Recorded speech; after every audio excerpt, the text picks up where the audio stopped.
আসসালামু আলাইকুম। সংবাদে আপনাদের সবাইকে স্বাগতম জানাচ্ছি আমি নাফিসা। শুরুতে সংবাদ শিরোনাম। প্রথমেই জানিয়ে দিব, যুক্তরাষ্ট্রকে সতর্ক করল ইরানের নৌবাহিনী। এবার প্রস্তুত ইরানের নৌবাহিনীও। পারস্য উপসাগরের নীল জলে তবে কি নীরব শক্তির লড়াই শুরু হয়ে গেছে? এরপর জানিয়ে দিব, হঠাৎ করে বাড়ল উত্তেজনা। পরমাণু কর্মসূচি ইস্যুতে চলমান উত্তেজনার মধ্যেই ওমানের রাজধানী মাস্কাটে যুক্তরাষ্ট্রের সঙ্গে প্রথম দফার আলোচনা সেরেছে ইরান। তারপর জানিয়ে দিব, পশ্চিমা দেশগুলোর বিরুদ্ধে যুদ্ধের হুঁশিয়ারি রাশিয়ার। আর্কটিকের বরফে কি জমছে নতুন সামরিক উত্তাপ? সর্বশেষ জানিয়ে দিব, পারমাণবিক অস্ত্র চলেই এলো মধ্যপ্রাচ্যের মুসলিম দেশে। সৌদি আরবের হাতে কি সত্যি পারমাণবিক অস্ত্র আছে? এখন শুনছিলেন সংবাদ শিরোনাম, এখন বিস্তারিত। তার আগে ভিডিওটিতে লাইক করে কমেন্টে জানিয়ে দিন আজকের সংবাদের বিষয়ে আপনার মূল্যবান মতামত, আর আপনি কোন জেলা বা কোথা থেকে আমাদের এই সংবাদটি শুনছেন এবং দেখছেন। আর হ্যাঁ, এমন আরো সংবাদ পেতে চ্যানেলটি সাবস্ক্রাইব করে পাশে থাকুন। এবার প্রস্তুত ইরানের নৌবাহিনীও। পারস্য উপসাগরের নীল জলে তবে কি নীরব শক্তির লড়াই শুরু হয়ে গেল? ইরান থেকে এসেছে এক কড়া বার্তা। শত্রুর প্রতিটি পদক্ষেপ তাদের কঠোর নজরদারিতে। এটা কি শুধু নিয়মিত সামরিক ব্রিফিং, নাকি যুক্তরাষ্ট্রের উদ্দেশ্যে স্পষ্ট এক সতর্ক বার্তা? সামনে কি আরও বড় কোনো কৌশলগত পদক্ষেপ আসছে? সংবাদ মাধ্যম মেহের নিউজের বরাতে জানা যায়, পারস্য উপসাগরীয় অঞ্চলে বাড়তে থাকা উত্তেজনার প্রেক্ষাপটে ইরানের নৌবাহিনীর প্রধান রিয়ার অ্যাডমিরাল শাহরাম ইরানি জানিয়েছেন, দেশের নৌবাহিনী শত্রুপক্ষের সব ধরনের গতিবিধি পর্যবেক্ষণ করছে। তার ভাষায়, ইরানের প্রতিরোধ সক্ষমতা এমন পর্যায়ে পৌঁছেছে যে আঞ্চলিক জলসীমায় কোনো অস্বাভাবিক নড়াচড়া নজর এড়ায় না। শাহরাম ইরানি আরও জানান, ইরানের অর্থনৈতিক নিরাপত্তা নিশ্চিত করা, বিশেষ করে রাষ্ট্রীয় শিপিং সংস্থা IRISL-এর কার্যক্রম সুরক্ষিত রাখা নৌবাহিনীর প্রথম অগ্রাধিকার। আন্তর্জাতিক নিষেধাজ্ঞা ও বৈশ্বিক চাপের বাস্তবতায় এই বার্তাকে কৌশলগত হিসেবেই দেখছেন বিশ্লেষকরা। ইরানের নৌবাহিনীর দাবি, দেশটির নৌবাহিনী এখন আন্তর্জাতিক অঙ্গনে একটি প্রভাবশালী খেলোয়াড়। বিভিন্ন বহুজাতিক নৌমহড়ার অংশগ্রহণ এবং সামুদ্রিক প্রতিরক্ষা কূটনীতিতে সক্রিয় উপস্থিতির কথাও তুলে ধরেন তিনি।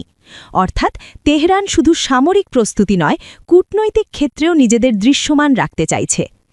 ইরানি আরও বলেন, শত্রুপক্ষের মূল লক্ষ্য জনগণের মধ্যে ভয় ছড়িয়ে দেওয়া।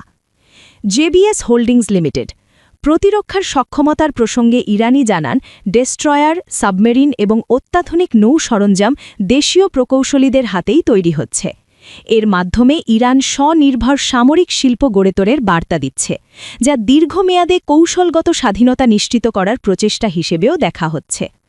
সব মিলিয়ে ইরানের নৌপ্রধানের এই বক্তব্য একদিকে প্রতিরোধ সক্ষমতার প্রকাশ, অন্যদিকে যুক্তরাষ্ট্র ও তার মিত্রদের প্রতি পরোক্ষ সতর্কবার্তা।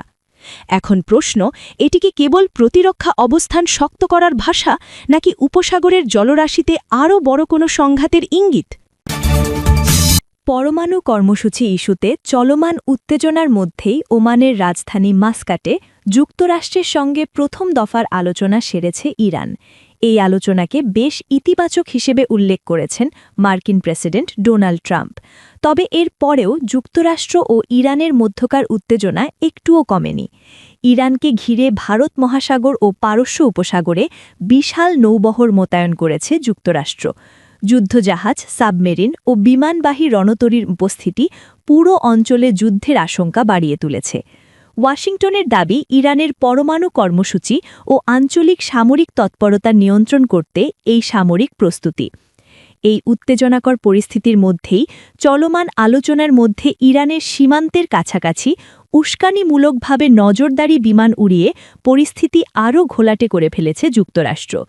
রুশ সংবাদ মাধ্যমে নেভসের প্রকাশিত ফ্লাইট ট্র্যাকিং তথ্য অনুযায়ী, বাহরাইন ও সংযুক্ত আরব আমিরাতের ঘাঁটি থেকে উড্ডয়ন করে দুটি মার্কিন বিমান ইরানের আকাশসীমার কাছাকাছি এলাকায় অভিযান চালিয়েছে। খবরে বলা হয়, মার্কিন নৌবাহিনীর একটি P-8A পোসাইডান নজরদারি বিমান বাহরাইন থেকে উড়ে হরমুজ প্রণালীর ওপর দিয়ে গেছে। সাম্প্রতিক দিনগুলোতে এটি ছিল মার্কিন সামরিক বিমানের এই ধরনের দ্বিতীয় মিশন। একই সময় নর্থরপ গ্রুমে নির্মিত একটি MQ-4C ট্রাইটন নজরবাড়ি ড্রোন আবুধাবি থেকে উড্ডয়ন করে ওমান উপসাগরের ওপর দিয়ে অভিযান চালায়। ফ্লাইট পথের তথ্য অনুযায়ী পোসাইডেন বিমানটি গুরুত্বপূর্ণ হরমুজ প্রণালীর ওপর চক্কর দেয়, আর ড্রোনটি ইরানের সীমান্তের কাছাকাছি এলাকায় নজরদারি চালায়। ওয়াশিংটন ও তেহরানের মধ্যে উত্তেজনা বৃদ্ধির প্রেক্ষাপটে এ ঘটনা ঘটল। গত জানুয়ারির শেষ দিকে ইরানের কাছাকাছি এলাকায় নৌ উপস্থিতি বাড়ানোর ঘোষণা দেন মার্কিন প্রেসিডেন্ট ডোনাল্ড ট্রাম্প। সেই সময় ট্রাম্প জানান, ভেনেজুয়েলা উপকূলের চেয়েও শক্তিশালী নৌবহর ইরানের কাছাকাছি মোতায়েন করা হয়েছে। এই নৌবহরের নেতৃত্বে রয়েছে পরমাণু শক্তিচালিত বিমানবাহী রণতরী USS হ্যারি এস ট্রুম। এই একটি রণতরীকে কেন্দ্র করেই সাজানো হয়েছে পুরো স্ট্রাইক গ্রুপ। রণতরীটির ডেকে রয়েছে ৭০ থেকে ৯০টি অত্যাধুনিক যুদ্ধবিমান, যার মধ্যে অন্যতম হল FA-18 সুপার হর্নেট। এছাড়া রয়েছে শত্রুর রাডার জ্যাম করে দেওয়ার মতো বিশেষ ইলেকট্রনিক ওয়ারফেয়ার বিমান। পাশাপাশি নজরদারির জন্য E-2 হকি বিমানও রয়েছে। এই বিমানগুলো যে কোনো সময় ইরানের মূল ভূখণ্ডে আঘাত হানার সক্ষমতা রাখে। ইরানের পাশে মোতায়েন থাকা USS হ্যারি এস ট্রুম রণতরীটিকে চারপাশ থেকে পাহারা দিচ্ছে শক্তিশালী ডেস্ট্রয়ার ও ক্রুজার জাহাজ। এই জাহাজগুলো এজিস ডিফেন্স সিস্টেমে সজ্জিত, যা শত শত মাইল দূর থেকে আসা যে কোনো মিসাইল বা ড্রোন শনাক্ত করে ধ্বংস করতে পারে। পাশাপাশি এগুলোতে রয়েছে কয়েক শত মাহক ক্রুজ মিসাইল, যা সমুদ্র থেকে উৎক্ষেপণ করে নিখুঁতভাবে স্থলে হামলা চালানো যায়। বিশেষজ্ঞদের মতে, ইরানের সীমান্তের কাছাকাছি উস্কানিমূলকভাবে নজরদারি বিমান উড়িয়ে সতর্ক করতে চাইছে যুক্তরাষ্ট্র। পরমাণু চুক্তিসহ ব্যালিস্টিক মিসাইল প্রজেক্ট সীমিত করার চাপ প্রয়োগ করতেই এ ধরনের নজরদারি বিমান উড়িয়ে আলোচনার টেবিলে ইরানকে মানসিকভাবে পিছিয়ে রাখার চেষ্টা করা হচ্ছে বলে মনে করছেন তারা। আর্কটিকের বরফে কি জমছে নতুন সামরিক উত্তাপ? গ্রিনল্যান্ড কি হতে যাচ্ছে পরবর্তী ভূ-রাজনৈতিক সংঘাতের কেন্দ্রবিন্দু? আর রাশিয়া কেন হঠাৎ এত সরব? কঠোর হুঁশিয়ারি দিয়েছেন রাশিয়ার পররাষ্ট্রমন্ত্রী সের্গেই ল্যাভরভ। পশ্চিমা দেশগুলো যদি গ্রিনল্যান্ডে সামরিক উপস্থিতি বাড়ায়, তাহলে মস্কো পাল্টা সামরিক প্রযুক্তিগত ব্যবস্থা নেবে, এমনি সতর্কবার্তা তার। রুশ আইন প্রণেতাদের উদ্দেশ্যে দেয়া ভাষণে ল্যাভরভ বলেন, গ্রিনল্যান্ডকে যদি সামরিকীকরণ করা হয় এবং রাশিয়ার বিরুদ্ধে লক্ষ্যভিত্তিক সক্ষমতা গড়ে তোলা হয়, তাহলে রাশিয়া চুপ করে থাকবে না, প্রয়োজন হলে জবাব দেবে সরাসরি শক্ত হাতে। কিন্তু হঠাৎ গ্রিনল্যান্ড নিয়ে এত উত্তেজনা কেন? সম্প্রতি ইউরোপের কয়েকটি দেশ ছোট ছোট সেনাদল পাঠিয়েছে গ্রিনল্যান্ডে। আনুষ্ঠানিকভাবে নিরাপত্তা ও সহযোগিতার কথা বলা হলেও মস্কোর চোখে এটি আর্কটিকে পশ্চিমাদের কৌশলগত অগ্রযাত্রা। এই উত্তাপের পেছনে আরেকটি নাম, যুক্তরাষ্ট্রের প্রেসিডেন্ট ডোনাল্ড ট্রাম্প। কয়েক দফা তিনি প্রকাশ্যে বলেছেন, গ্রিনল্যান্ডকে যুক্তরাষ্ট্রের সঙ্গে যুক্ত করতে চান তিনি। এমনকি একসময় দখলেরও হুমকি দিয়েছিলেন। যদিও গত মাসে সুর নরম করেন ট্রাম্প। তিনি জানান, ন্যাটোর প্রধান মার্ক রুটের সঙ্গে একটি ফ্রেমওয়ার্ক চুক্তিতে পৌঁছেছেন, যার মাধ্যমে সেখানে যুক্তরাষ্ট্রের প্রভাব বাড়ানো হবে। অর্থাৎ সরাসরি দখল নয়, কৌশলগত প্রভাব বিস্তার। প্রশ্ন হচ্ছে, এই প্রভাব কি শেষ পর্যন্ত সামরিক উপস্থিতিতেই গড়াবে? প্রায় ৫৭,০০০ মানুষের বাস গ্রিনল্যান্ডে। বিশাল বরফাচ্ছন্ন এই দ্বীপ ডেনমার্কের স্বায়ত্তশাসিত অঞ্চল, কিন্তু আর্কটিকের ভৌগোলিক অবস্থান এটিকে করেছে কৌশলগতভাবে অমূল্য। উত্তর আটলান্টিক ও আর্কটিক মহাসাগরের মাঝামাঝি অবস্থান, যা সামরিক নজরদারি ও ক্ষেপণাস্ত্র প্রতিরক্ষার জন্য গুরুত্বপূর্ণ। ট্রাম্প আগে সতর্ক করেছিলেন, যুক্তরাষ্ট্র গ্রিনল্যান্ডের নিয়ন্ত্রণ না নিলে রাশিয়া বা চীন তা দখলে নিতে পারে। অর্থাৎ প্রতিযোগিতা শুধু ওয়াশিংটন ও মস্কোর নয়, এর সঙ্গে জড়িয়ে আছে বেইজিংও। ল্যাভরভ অবশ্য বলেছেন, বিষয়টি যুক্তরাষ্ট্র, ডেনমার্ক ও গ্রিনল্যান্ডের নিজেদের মধ্যে মীমাংসা করা উচিত। একই সঙ্গে ডেনমার্কের বিরুদ্ধে অভিযোগ তুলেছেন, গ্রিনল্যান্ডের বাসিন্দাদের দ্বিতীয় শ্রেণীর নাগরিক হিসেবে বিবেচনা করা হয়। এ বক্তব্য কূটনৈতিক চাপ নাকি আর্কটিকে রাশিয়ার অবস্থান শক্ত করার কৌশল? অন্যদিকে গ্রিনল্যান্ড স্পষ্ট জানিয়ে দিয়েছে, যুক্তরাষ্ট্রের সঙ্গে কোনো আলোচনায় তাদের সার্বভৌমত্ব ও ভৌগোলিক অখণ্ডতার প্রশ্নে কোনো আপোস করা হবে না।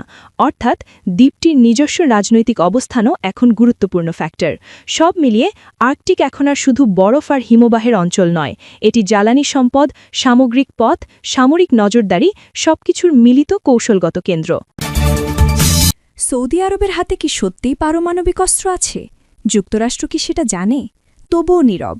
আর যদি জানে, তাহলে মধ্যপ্রাচ্যের শক্তির সমীকরণ ঠিক কোন পথে এগোচ্ছে? এমনি বিস্ফোরক দাবি করেছেন ইরানের ইসলামিক রেভলিউশনারি গার্ড ক্রপস IRGCর সাবেক কমান্ডার হোসেন কানানি। ভারতীয় সংবাদমাধ্যম টাইমস অফ ইন্ডিয়ার বরাতে জানা যায়, রাশিয়ার সংবাদমাধ্যম RTকে দেয়া এক সাক্ষাৎকারে তিনি বলেন, আমি নিশ্চিত করে বলছি, সৌদি আরবের কাছে পারমাণবিক অস্ত্র আছে। যুক্তরাষ্ট্র ভালো করেই জানে, এমনকি ইসরায়েলও জানে। এই বক্তব্য শুধু কূটনৈতিক বিতর্ক নয়, এটা সরাসরি মধ্যপ্রাচ্যের নিরাপত্তা কাঠামোকে প্রশ্নবিদ্ধ করে। কানানির দাবি, বিষয়টি আন্তর্জাতিকভাবে প্রকাশ পায়নি, কিন্তু সংশ্লিষ্ট শক্তিগুলো অবগত। তার ভাষ্য অনুযায়ী এই নীরবতা কৌশলগত। কিন্তু কেন এই নীরবতা? সৌদি আরব যদি সত্যিই পারমাণবিক শক্তি অর্জন করে থাকে, তবে তা হবে মধ্যপ্রাচ্যে ঘোষণা বহির্ভূত পারমাণবিক ভারসাম্যের আরেক সূচনা। এদিকে ইরান নিজেই দীর্ঘদিন ধরে পরমাণু কর্মসূচি নিয়ে পশ্চিমাদের চাপে। প্রায় 2 যুগ ধরে যুক্তরাষ্ট্রের সঙ্গে উত্তেজনা চলছে তেহরানের। ডোনাল্ড ট্রাম্প প্রথমবার প্রেসিডেন্ট হওয়ার পর সেই উত্তেজনা বাড়ে। দ্বিতীয় মেয়াদে তা আরও তীব্র হয়। 2025 সালের জুনে ইরান ইসরায়েল সংঘাতে যুক্তরাষ্ট্র জড়িয়ে পড়ার পর পরিস্থিতি নতুন মোড় নেয়। যুদ্ধবিরতি থাকলেও কূটনৈতিক সম্পর্ক এখনও স্বাভাবিক নয়। 2 পক্ষই কার্যত মুখোমুখি অবস্থানে। এর মধ্যেই সম্প্রতি ঘটে গেল ইরানের সরকার বিরোধী বিক্ষোভ। কানানির দাবি, এই বিক্ষোভে আড়াল থেকে সহায়তা করেছে ইসরায়েলি গোয়েন্দা সংস্থা মোসাদ ও মার্কিন গোয়েন্দা সংস্থা। তাদের লক্ষ্য শুধু সরকার পতন নয়, বরং ইরানকে দুর্বল করে কৌশলগত সুবিধা নেয়া। তবে প্রশ্ন হচ্ছে, এই দাবি কি অভ্যন্তরীণ রাজনৈতিক বার্তা নাকি বৃহত্তর ভূরাজনৈতিক সংকেত? বর্তমানে আরব সাগর, লোহিত সাগর, পারস্য উপসাগর ও হরমুজ প্রণালীতে যুক্তরাষ্ট্রের বিমানবাহী রণতরী এবং যুদ্ধজাহাজ টহল দিচ্ছে। সামরিক উপস্থিতি এতটাই দৃশ্যমান যে উত্তেজনা তুঙ্গে। সম্প্রতি IRGC হুঁশিয়ারি দেয়, যুক্তরাষ্ট্র ইরানের ভূখণ্ডে হামলা করলে মধ্যপ্রাচ্যে মার্কিন ঘাঁটিগুলো তাদের লক্ষ্যবস্তু হবে। এর কয়েক ঘণ্টার মধ্যেই কাতারের আল উদিদ ঘাঁটিতে মোবাইল মিসাইল লঞ্চার মোতায়েন করে যুক্তরাষ্ট্র। 2 পক্ষের পাল্টাপাল্টি অবস্থান যেন দাবার চাল। কিন্তু এখানেই রয়েছে আরেকটি চমক। হুসেন কারানি বলেছেন, যুদ্ধ শুরু হলে ইরান প্রথম ধাপে মধ্যপ্রাচ্যের মার্কিন ঘাঁটিতে হামলা নাও করতে পারে, বরং সরাসরি ইসরায়েলকে লক্ষ্য করে ক্ষেপণাস্ত্র হামলা চালাতে পারে। তাহলে কি সম্ভাব্য যুদ্ধের কেন্দ্রবিন্দু হবে ইসরায়েল? যুক্তরাষ্ট্র কি তখন সরাসরি যুদ্ধে নামবে?